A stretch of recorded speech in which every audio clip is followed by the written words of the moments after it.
bicara di Singapura, 2.000 orang undang saya bicara. Dan ketika saya bicara, staff saya bawa, kita membawa buku Fight Like a Tiger dalam bahasa Inggris. Banyak sekali saya bawa.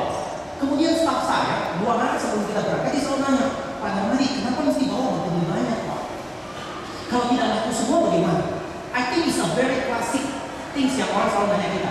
Pak, kalau saya begini nanti bagaimana? Pak, kalau saya begitu nanti bagaimana? Ya, selalu dalam hidup kita selalu pasti ketemu di sini. Nah, ini yang saya mau lihat. Saya mau kasih Anda lihat bedanya apa.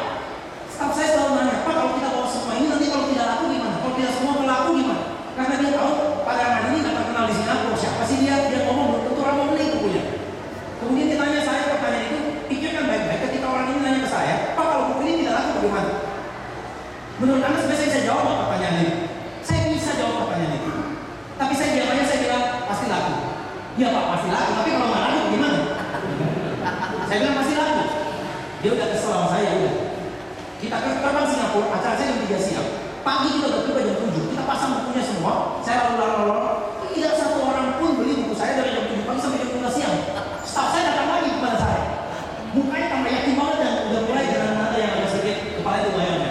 Pak, udah saya bilang kan Pak, bukunya belum laku satu pun Pak. Ini 2 kotak kita bawa beli-beli dari Indonesia Pak. Kalau nggak laku nanti sampai Bapak udah ngomong gimana?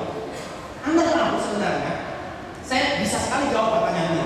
Pak, kalau tidak laku bagaimana? Saya jawab, gampang, kalau tidak laku masukin lagi bukunya ke kotak kita pulang. Tapi sebenarnya bukan itu yang dia mau jawaban dari saya. Dia hanya pengen sebenarnya ngomong, Pak, Bapak itu keterlaluan. Udah tahu bukunya nggak laku, kenapa cari gara-gara mau begini? Itu sebenarnya dia mau ngomong, cuma karena dia takut sama saya. Dia ngomongnya begitu, kalau nggak laku gimana Pak? Saya diam aja, saya bilang begitu, tenang aja, pasti laku. Jujur, di dalam hati kecil saya juga bertanya hal yang sama. Saya, dia motivator, teriak-teriak kawan kita itu dia juga takutnya saya tahu. Nggak dibayar feeling, takut ya. Saya tahu. Ya, di dalam hati kecil saya juga mulai bertanya. Tapi ada satu hal yang saya selalu ingatkan. Do not entertain your negative thoughts. Jangan pernah, ya, entertain itu kita punya pikiran negatif. Karena pikiran negatif is automatically always happen in our life. Karena kita punya otak selalu bekerja, kalau ini nggak gimana, kita mesti ngapain. Hari itu saya hanya ngomong satu kata. Sebelum saya ngomong, saya tidak ada punya hak untuk menentukan apakah buku ini laku atau tidak. Dan ketika saya pergi ke situ, saya punya prinsip dalam hidup saya, laku tidak laku, buku saya urusan ke 100. Yang penting saya membawa, that's it. Itu keyakinan yang saya punya. Dan ketika saya tampil bicara, tidaklah, saya dikasih waktu 35 menit. Saya ngomong di depan 2.000 orang, 35 menit, saya turun dari panggung, 7 menit kemudian, buku saya habis semua. Habis semua. Karena acara punya akhir, saya masih duduk di situ, saya tidak tahu habis semuanya. Orang staff saya masih di dalam foto-foto teman-teman yang lain. Dia tidak tahu apa yang terjadi di luar sana. Saya diam aja, saya duduk di sana. Acara selesai, dia keluar, dia tanya staff orang Singapura, mana bukunya Pak Darmadi, dia mau pulang. Kemudian hanya dikasih 2 koper kosong. Kemudian dia tanya, mana bukunya? Staff itu ngomong sudah habis. Dia kaget sekali, dia lari. Dia lari mendekati saya. Dan dia teriak, dia bilang, Bapak tahu kenapa Pak? Bapak tahu kenapa? Buku Bapak habis. Kemudian saya tersenyum dan saya tahu dia, saya bilang, you tahu bedanya you dengan saya apa? Dia bilang apa Pak? You baru tahu bukunya habis ketika you lihat. Saya tahu buku ini habis 2 hari yang lalu.